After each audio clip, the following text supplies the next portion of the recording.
Hello, Gothamites. Brian Ward here with another episode of the Arkham Sessions. With me, as always, the psychologist to the superheroes, the superheroines, and the supervillains, Dr. Andrea Letamendi. Hi there. How are you? You know what? I'm actually doing very well because you and I just had a fantastic experience, at least I think so, at San Diego Comic Fest this past weekend. What were your thoughts on the show? So this was our first time at San Diego Comic Fest, both as attendees as well as panel presenters. Yes. And it was quite a new experience. San Diego Comic Fest is a smaller convention in Southern California. It's, I believe, in its third year, and it's had what is called a soft launch. Yeah. So 3 years of a soft launch, which is just basically no marketing, no real advertising, just sort of word of mouth. People local to San Diego, for the most part, have been showing up over the last couple of years. This is the first year they started bringing people in, and we were invited as special guests with the Arkham Sessions. We had a couple of panels, and I thought they went over spectacularly. it was a lot of fun. We started out with our podcast, and I think we had some well-intentioned efforts to show some clips of course, the next episode of Batman the Animated Series, and to go through the podcast, in a very similar chronological, I guess, way that we normally would. Sure. But we had such a great interaction and, great questions from the audience that it turned more into a discussion. Yeah, I think the best possible thing to say about the panels at San Diego Comic Fest is, and it's something that I heard throughout the weekend, especially from some of the older attendees, that Comic Fest, and for good reason, we'll explain why in a second, felt like you were jumping into a time machine, going back in time 30 years and going to San Diego Comic-Con. And you got more of a feel that way. The panels weren't so much presentations where, someone asked questions, you opened it up to Q&A in the last 10 minutes. This was definitely sort of a roundtable discussion with the audience. Right. It lacked that formality. It lacked that staged kind of feeling that you get with these larger conventions. And it really had this, again, more of a very comfortable discussion kind of environment for the panels, which made it very unique and very interesting. And certainly from the perspective of a panelist, it was, quite a fun experience to have. I would love to have an experience like this again. I'm looking forward to the possibility of going back next year and seeing as it gets a little bit bigger, as they expand to the actual conference center, because this was basically in the hotel. Now, I mentioned that it was similar to Comic-Con. This was actually founded by a number of the folks who actually founded San Diego Comic-Con. Correct. And are still on the San Diego Comic-Con board.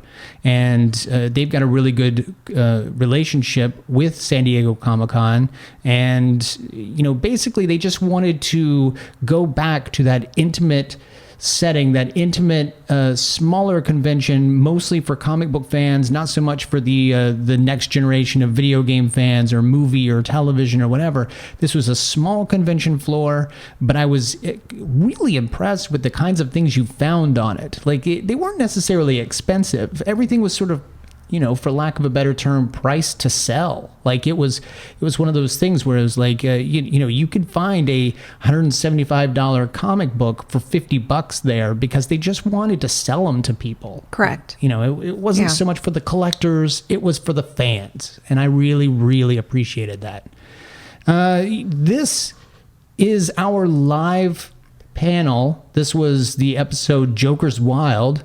And as you can see, coming up, it's live audio, so it sounds a little bit different. There's a really good dialogue with the audience throughout. I don't want to say they commandeered the panel, but no. But we didn't talk about the episode quite like we normally would, so much as we talked about Joker and Batman. Right. So I would actually want to rename this episode "The Psychology of the Joker and Batman," because that's really what we discussed in depth. And I think it's more information that we do end up talking a lot about Joker's Wild in terms of, like, we use this episode as our illustrated points as our examples, but it's not in the traditional sense that we normally use the episode. So I think it's still safe to say this is our Joker's Wild episode because we talk so much about the episode specifically. Right. And what I like is there were even audience members who knew the episode without knowing we were even going to talk about the episode. So you hear a couple of people bring up specific events from this episode to illustrate their own points. And it was just really, really cool. So with that being said, everyone sit back and enjoy our panel from San Diego Comic Fest 2014. This is the Arkham Sessions, episode 41, Joker's Wild. We are the Arkham Sessions. My name is Brian Ward, and I am joined by Dr. Andrea Letamendi. She is a psychologist who specializes in trauma, and Batman the Animated Series actually has a pretty deep root for her. Why don't you tell people what that means? Yeah. So who started watching Batman the Animated Series like as a kid? Maybe in the early 90s. Yeah. Yes. So I was that kid. I grew up watching Batman the Animated Series, and it was what I call the gateway into comics for me. That was the first kind of exposure to comics and comic narratives. And even though I was just a kid, it started to get me thinking about human behavior. I started to get very interested and intrigued by these exciting kind of adventures that Batman would go through. And then you've got these really fascinating backstories, origin stories of these villains that he's going after. So this, I thought, at the time I probably didn't know it, but later on when I pursued psychology and got my doctorate, I began to get involved in comics again. And this was actually Brian's idea. He was basically saying, like, all you talk about is Batman and psychology. Why not just press record and make a show out of this? And I thought, well, no one else is going to care. No one else is going to want to hear this. And surprisingly, other people are also interested in human behavior and in understanding psychology and psychological science, which I'll talk about in a bit, through the narratives of Batman. So Well, and who here, it's an interesting question that we argue at times on. I say argue. We never argue. Playfully. Come on. But who here thinks Batman is okay the way he is? You are in trouble. This is my room. we got one. Oh. It would depend on who's writing it because he's been shown managing his condition at various levels. Okay, you are absolutely right, and that brings us to why we chose Batman the Animated Series. The reason we get asked a lot of times why choose a cartoon for talking about the psychology of Batman when you've got so many great writers who've done so many great deep arcs. And the truth is, it all comes down to a little thing called the Writer's Bible. And really what it comes down to is you've got a psychologist who we are treating every episode as if it's a real-time session. So we are not allowed to reference anything outside of what we've seen so far, and even though we've seen the complete series, we're not allowed to reference anything that we're going to see in the future. We have to treat it as if this is the 7th time we've seen the Joker. But that doesn't mean I don't violate that rule, because if you're a listener, sometimes I'll bring in stories that are being written now by Scott Snyder, who writes for Batman, or even animated movies from Right. DC Comics. So I try You're to not allowed to do that. I'm not allowed to, but Yeah. I get very excited and I try to sneak in. Well, Like, part of- in this comic this happened, and he's like, you're not allowed to do that. Yeah, and part of the thing is consistency. The idea, anybody, Alan Moore, Frank Miller, they can write Batman, but it'll be very different from other Batmen that you've seen in the past. And so with the Writer's Bible, when they created this document that basically said, look, if you're a freelance writer, you have to adhere to this character the way that we have created him, then it means that no matter who's writing it, it's the same character, it's the same group of characters. So we have selected Batman the Animated Series because we've got a wealth of episodes that allow you to analyze that character or those characters. I'm wondering if anyone in the room is in mental health services, a professional, clinician, a psychologist, social worker. Okay, good. So you can make medical. you We can make do. it up and they won't Teacher? know. With special ed? Teacher, special ed. So you work a lot of times with youths who have mental health issues. And there was someone back here? Registered nurse. Registered nurse. So you're in the health services and probably see a lot of... I actually have a brain injury, so that's... And I actually have several mental illnesses. That's why Batman resonates with me. Yeah, thank you for saying that. Something that I often say on the podcast and at live panels is that one of my, I guess, missions is to try to bring more awareness and knowledge about psychological science into the public. And so by training, by education, I have a PhD in clinical psychology. I'm an academic. I've worked at a university. And one of the things that I thought would be important to me is to bring that information to wider audiences. And I found that comic conventions is a fantastic way to get folks involved with, first with their favorite characters and comic narratives, but also to really talk about issues that folks for some reason are not talking about in other venues. And so one of my goals is to reduce that fear and stigma of mental health issues, and also to really talk about realistic and accurate psychology when it comes to mental health illness, mental health treatments, science behind psychology, and to basically broaden that awareness. And so one of the things I always start out with saying is that mental health illnesses are actually very, very common. It's said that 25 or more % of people have a diagnosable mental health problem or illness, and that's, I don't know if folks in the room are familiar with that, but that's 1 out of every 4 people, if not more. So it's something, I appreciate you mentioning that, because it's something that comes up for us on the show. Yeah. So we'll actually get right into it. This is our 40th episode, so we are covering an episode that many consider a favorite. It is Joker's Wild. So we get an opportunity to once again visit the Joker and Paul Dini's excellent writing. Written by Paul Dini, directed by Boyd Kirkland. This one's a pretty fun episode. If many of you aren't familiar with this episode, what we do is we kind of walk through it a little bit, and we then, during our recap, pause to discuss the psychology and what it is we've seen. So we aren't allowed to show a full episode, so we brought clips. So occasionally we will show you illustrations of what it is we're talking about. This episode actually starts out in Arkham Asylum, which is one of your all-time favorite places. It is.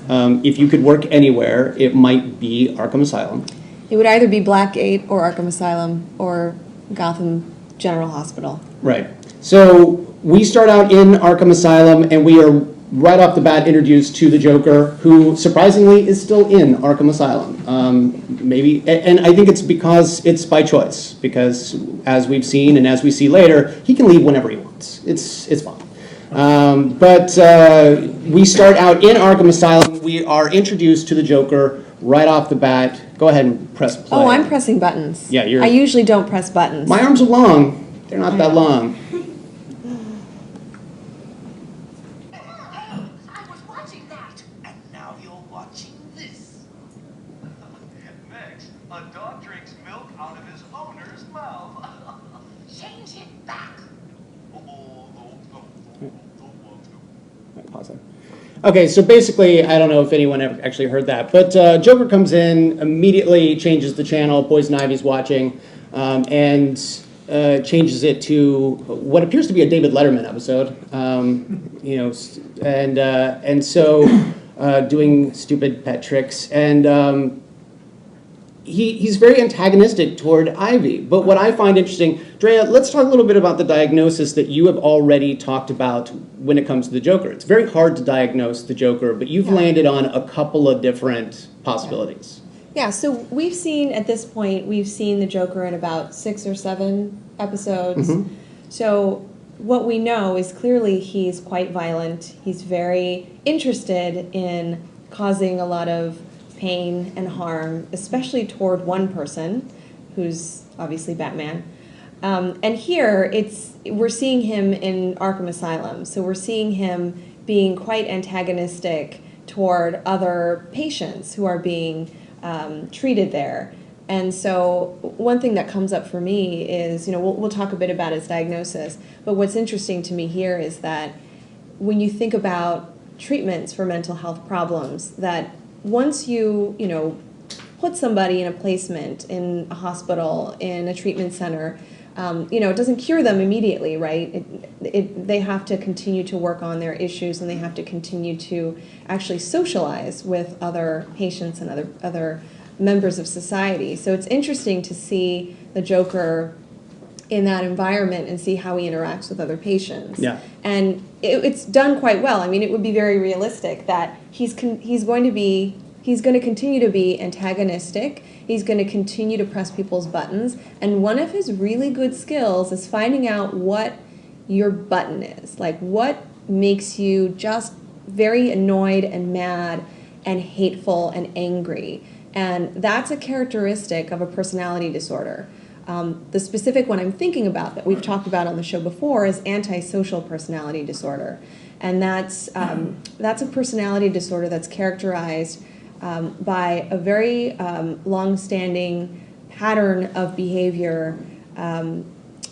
Pretty much somebody with antisocial personality disorder would lack empathy. That means that they don't necessarily recognize other people's feelings. They don't care about other people's feelings. And so they're likely to cause harm toward other people. Another characteristic of antisocial personality disorder is irresponsibility, disregard for social norms, disregard for the law. So we can see that obviously the Joker exhibits those behaviors. He's constantly breaking laws. It's like he doesn't even recognize that any laws exist. It's sort of like he creates his own set of laws. And finally, there's that sense of self-inflation or self-inflated ego, right? Like, I'm the best. My way is the best way. I'm a genius. Everybody should cater to me. And again, that's a key characteristic of this particular illness. And we see that, of course, with Mark Hamill's Joker. He does that fantastically well. He's constantly, even his costume, right? He has his makeup and his hair and his very flamboyant personality, right? He's very outgoing. All of that is very externalized.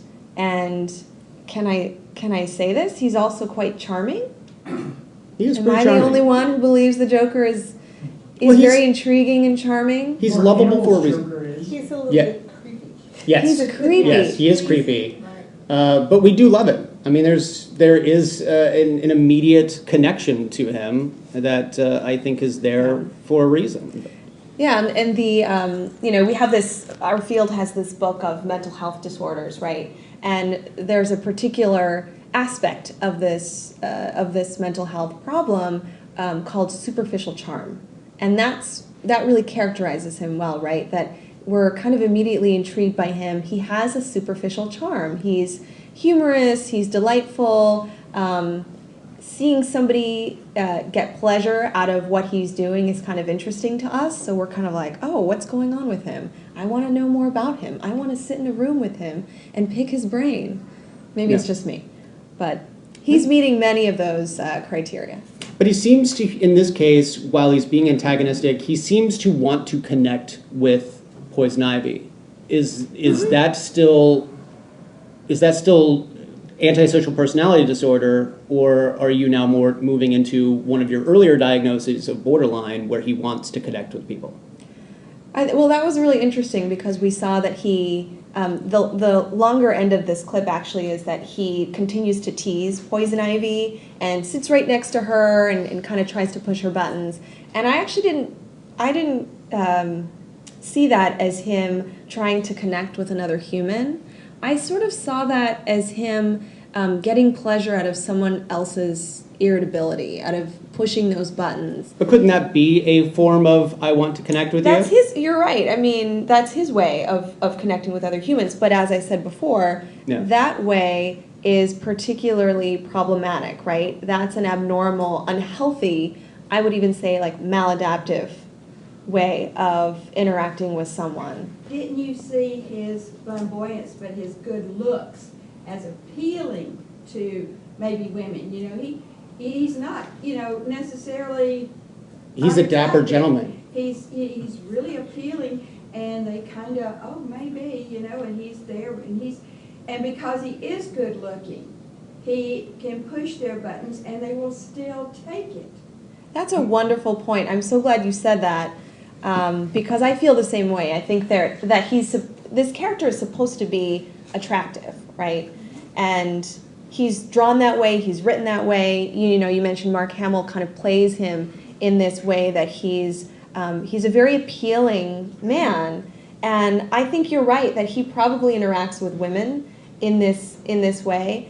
And of course, Poison Ivy is probably another episode completely, but she's not having it. She's really not interested in interacting with him, and that's just going to make him kind of, you know, try more and more to get her attention. Yes, sir. What about Harley Quinn, though? I mean, He called isn't she her a hook, line, and sinker. Isn't she a mental health professional as well? Yeah. That falls for him? Yeah, He she does she evolve. essentially is the animated version of Drea. If Drea could be in a room with the Joker right now, she would be there. Well, yeah, I mean, you know, he knows exactly what buttons to push to bring Harley into his Yeah. group.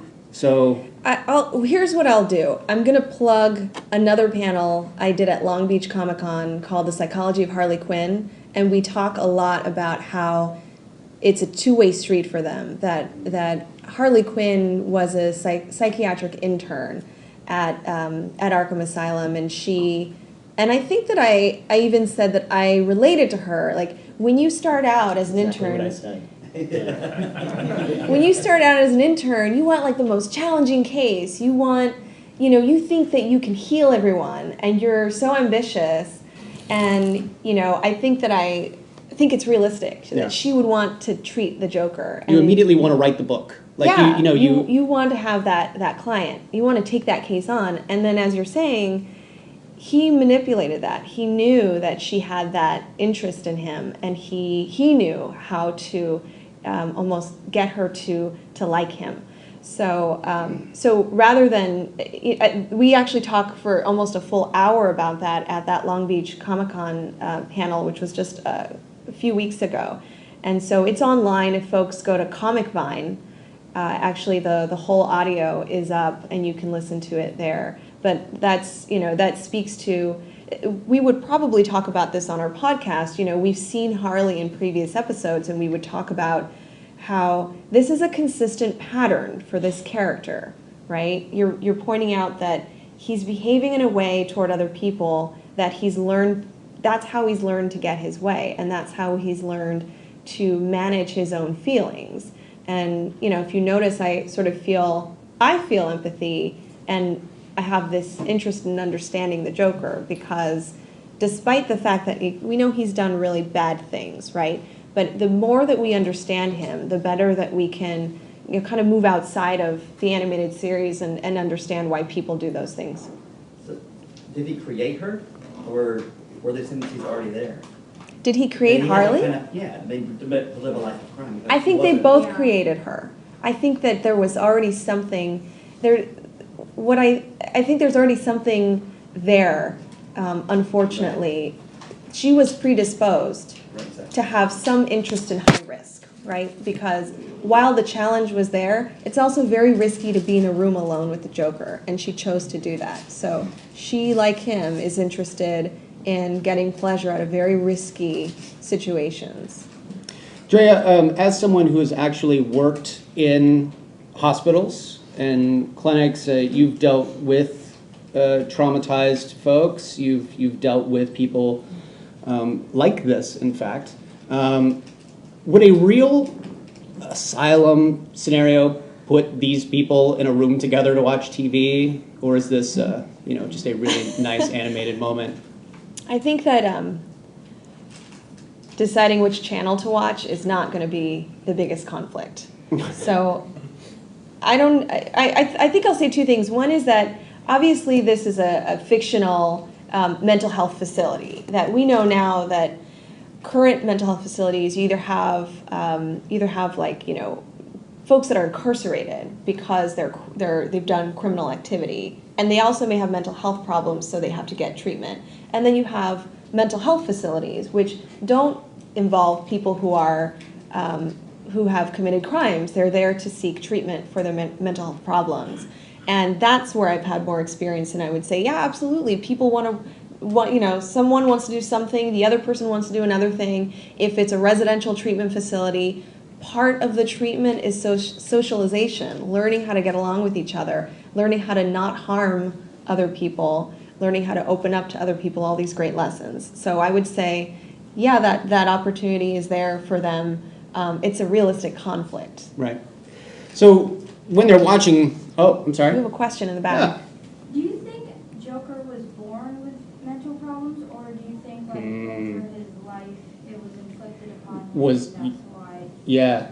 Was Joker born with mental problems, or was it inflicted upon him? What a great question. Your nature versus nurture question. I Or would. trauma. Okay, so what can we poll the room? Put your hand up if you think that the Joker was born this way. Okay, we've got. Okay, so it's Good. A good. Okay, now put your hand up if you think that he wasn't born this way. I think he was born a genius, but born a genius, but then became psychotic genius. Yeah. So the majority of the room thinks he became who he is today. And does anyone in the room have a different theory? Couple people. The woman here. I think he was born with a predisposition, but I think events shaped him Yeah. and warped his character. Yeah. Other thoughts? Yeah. I think axis 2 is what you're talking about, sociopathy, antisocial personalities. Yeah. And my understanding is of the axis 2s, that's more likely to be genetically biased. Sure. And predisposition is higher in sociopathy than it is just the exposure. What do you do for a living? I'm a psychiatrist. Ah, there you go. So I when just you push the pills. I mean, so well, we're no, talking about you. different things, but When he says axis 2, it was like a mind meld, because a handful of us in the room know what that means. That means he has a personality disorder, and personality disorders are basically like a long-standing pattern of traits and behaviors that do not change over the life course. Like personality disorders are basically, that's who you are as a being. It's a kind of a fundamental problem with the Joker. And I think everyone who put their hand up at any time, everyone's actually correct. There's a complexity to his mental health presentation, just like with all of us in this room, actually. We are born, of course, with a predisposition for vulnerability to some mental health problems, which he probably has, knowing what we know about sociopathy, antisocial traits.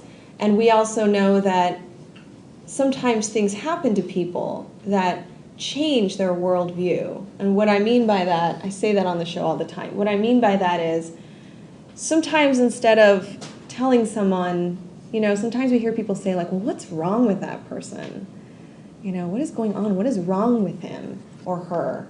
And I tend to ask, what happened to that person? What did they experience? Something, someone, some people experiences, traumas, events, sentinel events has shaped that person. And for some reason, they have learned this behavior. So I think, this woman here who talked about predisposition characterized this very well, that he probably did have this trait of lacking empathy, lacking understanding of other people's emotions, maybe even sort of this drive to create harm, to get pleasure out of other people's suffering. And he may have also experienced, we know very little about his upbringing, right? Maybe he's experienced some stuff that would lead him to want to have, want to manage his world in a very violent way. So the man with the hat, and then I want to talk to you. Okay, we're kind of ignoring a piece of formula here too. What's his origin? His origin that he was committing a crime and he got dumped in a vat of chemicals. What did those chemicals do? He's actually had like 6 different origins. Yeah, but a lot of it came down to being dumped in a vat of chemicals. Right. Right. Right. What happened? You know, what could have happened with the chemicals and his physiology? That's this story. That's the story. Yeah. Yes. Well, it's not only that story. It's, you know, stuff from the 30s and Yes. things like that. Right.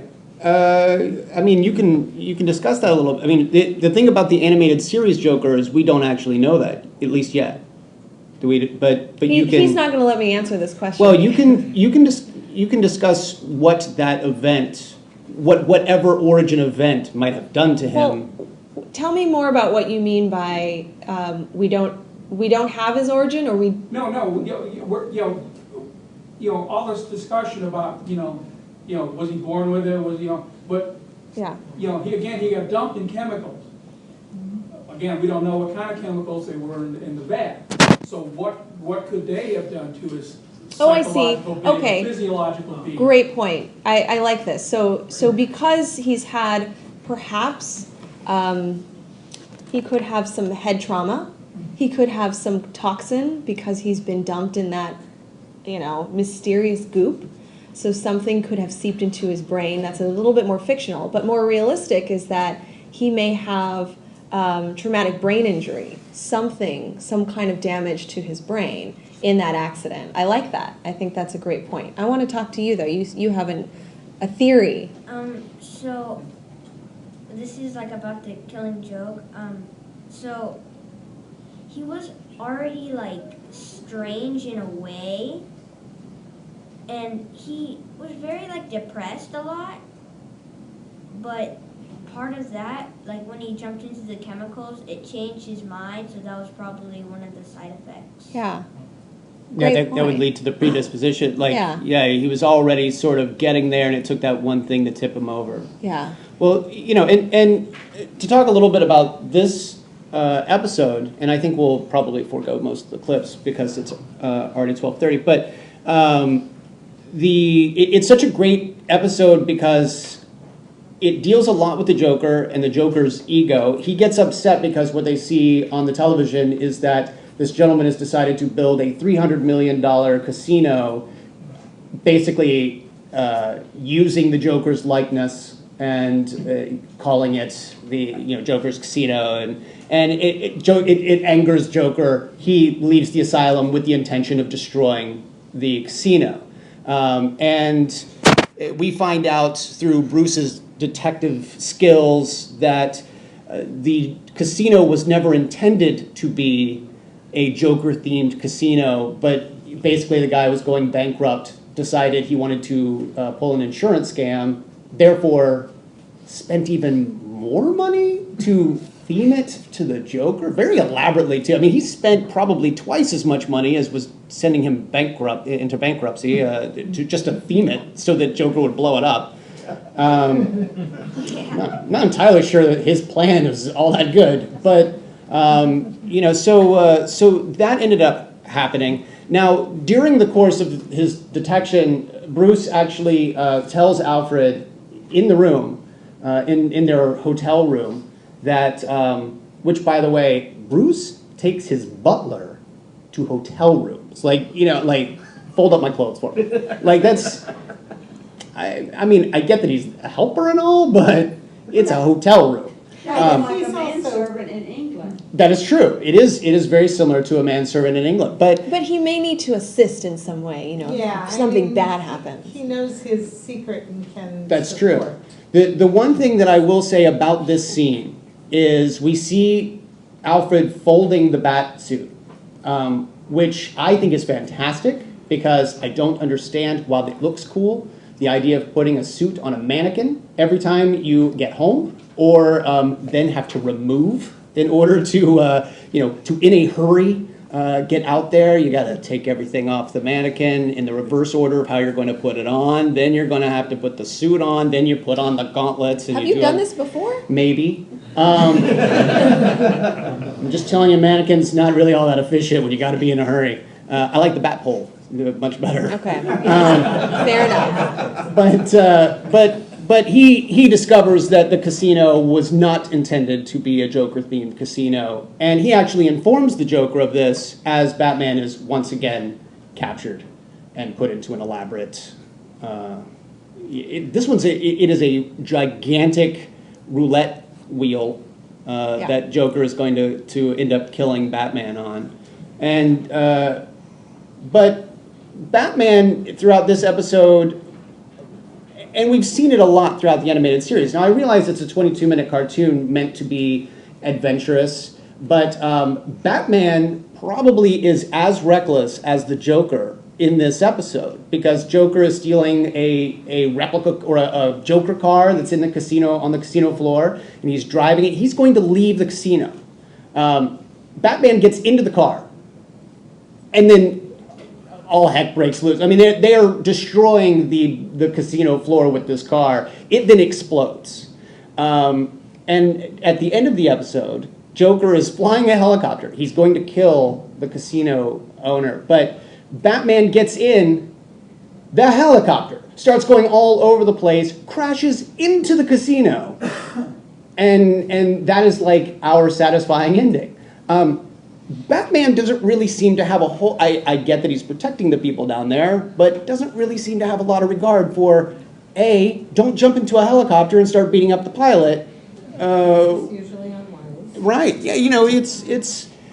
Talk a little bit about Batman. Well, you and I have argued. I say that Batman is close to being right on the edge of where the Joker is, but from an opposite. He's doing it for good. Versus, yeah. Yeah. Well, I sort of want to know, I want to take the temperature again and ask folks in the room, if you're like, well, I'll say it this way. Do you feel like Batman is psychologically healthy? Yes. Hands up. No. By the way, wow. Drea might be the only person... In the animated series. BTAS version. Thank you. Yeah. Yes. Okay, so we've got like 5 people, including yourself, who... He's more balanced in the cartoon than he is in some other series. He is more balanced in the cartoon. Let me point out, as we've seen over the course of 40 episodes, Batman has no sense of humor. He doesn't know how to take a joke. He doesn't know how to make a joke. He has a really weird standoffish relationship with Alfred. Alfred is clearly the butler manservant who helps him occasionally, but Batman, isn't as warm with him as we've seen him in other incarnations. Right. He has very little of an emotional relationship with Robin. He basically just sees him as the person he must train. So what you're saying is that Batman lacks social relationships. He does. That he is... He has a proclivity for violence. He has we could talk about Christmas with the Joker. It's relevant, right? In Christmas with the Joker, in the beginning of the episode, Robin is trying to convince Batman that not everyone is bad. And that it's possible that on Christmas Eve, something might not happen. Now, of course, Robin's wrong, but it's because Joker wants to connect with Batman, the only family that he really sees. And we also talked about that essentially is Robin reaching out. Well, we can wanting say to that's... watch It's a Wonderful Life. Yeah. Batman doesn't understand it. Like, he has no concept of, why would you want to sit here and watch this movie? There's crime going on out there. And he sees like this young guy with a purse. Good. Thank you. He's got this young guy with a purse, and he's about to beat the kid up, and then the young guy returns the purse to an old lady. So it's like, and Batman gets a little annoyed by it. Like, he wants to beat this person up. Sounds like he needs a hug. He really does need a hug. Totally needs a hug. And at the end, he kind of gets the hug, but only after he is beaten up the Joker. And that seems to be the lesson of many of these animated series episodes, that there are other characters, especially Dick Grayson, who tries to reach out to Bruce Wayne and connect. And I would say even try to take his focus off of this mission to rid the city of criminals, right? And there is a hyper-focus on Batman's end, where because of his determination and because of his, I would even say, obsession with this mission, that he's losing sight of what really matters in life, right? Which is to connect with others, which is to have meaningful relationships. There it is. Is there a way to just shut the... can I do it? Thank you. Might be able to. Go ahead. So where we're going with this and Batman's mental health is that I've been pretty firm as we've moved along these episodes that he is showing signs of maladaptive coping. And that's just, psychobabble for he's making some poor decisions and he's not taking care of himself the way that someone who's really healthy would probably choose to do. And yes, he seems to there are some signs that he is interested in enacting violence, that he is interested in engaging in high-risk behavior, like jumping into a helicopter and, distracting the pilot. That's endangering his own life. That's endangering the lives of all these innocent people in the casino. It doesn't make any sense. Someone in the police force would never support this decision. But I've said that he has this he just clearly doesn't have this antisocial personality disorder, these traits. But except that he, as you pointed out on the show before, Batman thinks that he's the only one in Gotham who can do this. And that would probably lean a little bit toward, rather than use Gordon and the police department, who might be a little inept, look, someone has to. But Batman believes that he is the only person who can do it. And he's probably right. Does he have an inflated sense of self? Totally. Does he have a huge ego? Totally. Is he interested in harming other people? No. Is he deceitful? Does he lie? No. I like it. Someone else. He's interested in harming the bad guys, and it could be argued that he only wants to stop the bad guys, but he does carry the level of violence. Yeah. He does have an interest in harming the bad guys, and sometimes he doesn't necessarily know the difference. No. Even in the animated series, he gets it wrong sometimes. He absolutely does. And so I think what I'm trying to say is that I probably have some compassion for where he's at, because he's probably making some poor decisions given what he's been dealt with. But his motivations and his fundamental psychological health are in the right place.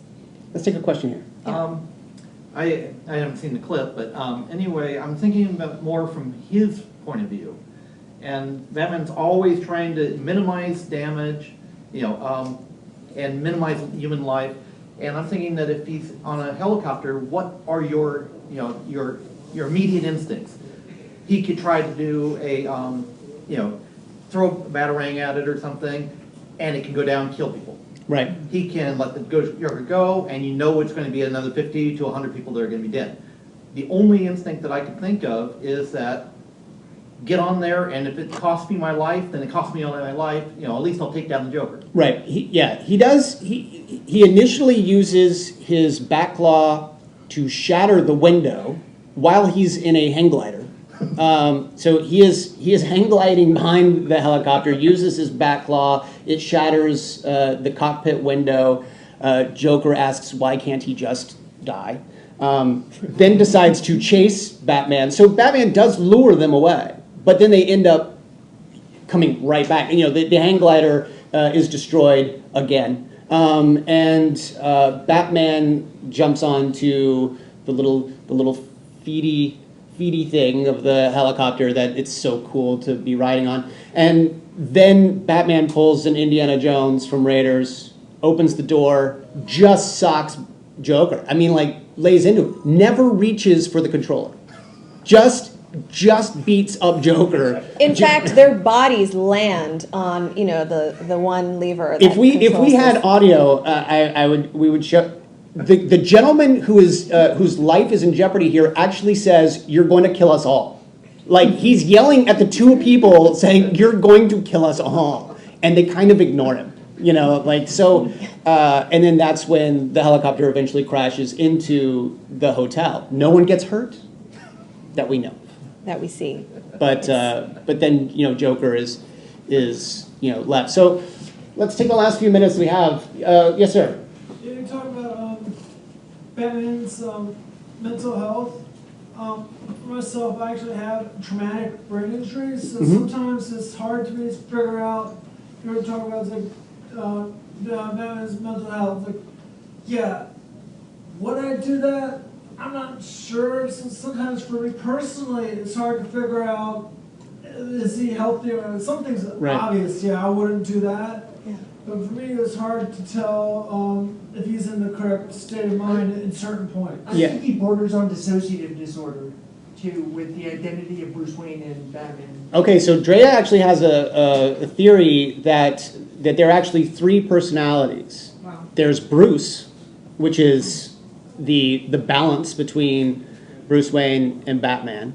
There is Batman, and then there's Bruce Wayne, the fictional character that Bruce has created in order to be the social playboy. Hey everybody, I'm here at this function, and I might be a little stupid. Like, there is that character. But if you notice, a lot of times, and I realize it's for the course of the animated series, but a lot of times Bruce will, in the middle of a statement, go into the Batman voice, depending on who he's talking to. So Bruce, out of costume, will be saying something like,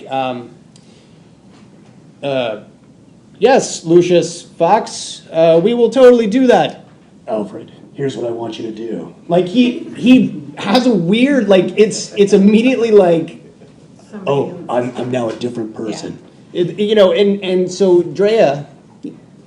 You just described that theory about the three personalities, but I want to add to our understanding of Batman, Bruce Wayne, Bruce's psychology has a lot to do with what you're talking about right now, that this is a man who we know has had some childhood trauma. Many people are familiar with that origin story, but throughout the course of his work as this vigilante, he's experienced physical and mental health related injuries.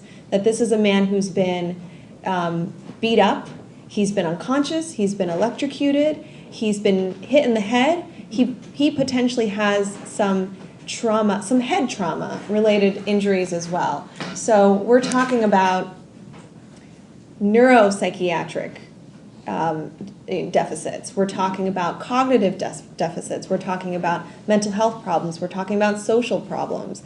So I think that my final word on his mental health is that there is that complexity to it. I'm not saying that he's totally okay. I'm saying, like many of us in this room, he's got some stuff. Somebody's going to have audio. Sorry about that. Okay. He's got some stuff to work on, and I think that to kind of come back to our purpose with this show is to have this continued conversation around learning about that, that pathway to health, that pathway to perhaps illness, and how the decisions that he's making and the behaviors that we're seeing could kind of lend some insight into the complexity of human psychology. And I think we have to start wrapping up here. Maybe we could take one more question. I know your hand's been up, and then I'll take your question.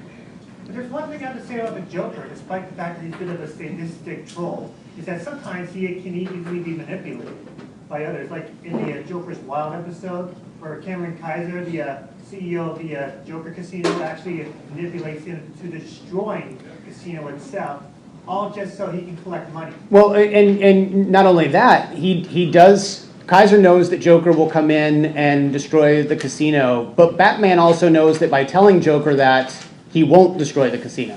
So Joker is totally being played by all different sides, and then ends up still going to Arkham. Yeah. How about your question? You'll be our last question. So Batman does actually do a joke sometimes, like rarely though. Yeah, it's a weird joke though. Like sometimes, like in the what was it, the April Fool's episode, his version of a joke was, Alfred, I'm going to dock your pay for breaking the vase that is, priceless. And then he's like, April Fool's. And you're just like, that's not a very good joke. I think it's funny. Maybe he's just not good at it. His sense of humor is a little weird. So. Yeah. He needs to take lessons from Spider-Man. Yeah. Yes. He does. Or Iron Man. And then or really anybody. But in the Mad Love, sometimes he does have an okay joke. Yeah. But when the joke there was pretty good, but he just really needs lessons. Yeah. Well, we're being told our time is up, so we are going to wrap up there. Drea, where can they find us online? The best thing you can do to find us online is to grab one of these postcards. We have a website. We have, of course, a podcast on iTunes, the Arkham Sessions. We talk about all of these topics and more related to psychological science and Batman. So thank you guys for being here. Thank you very much, guys.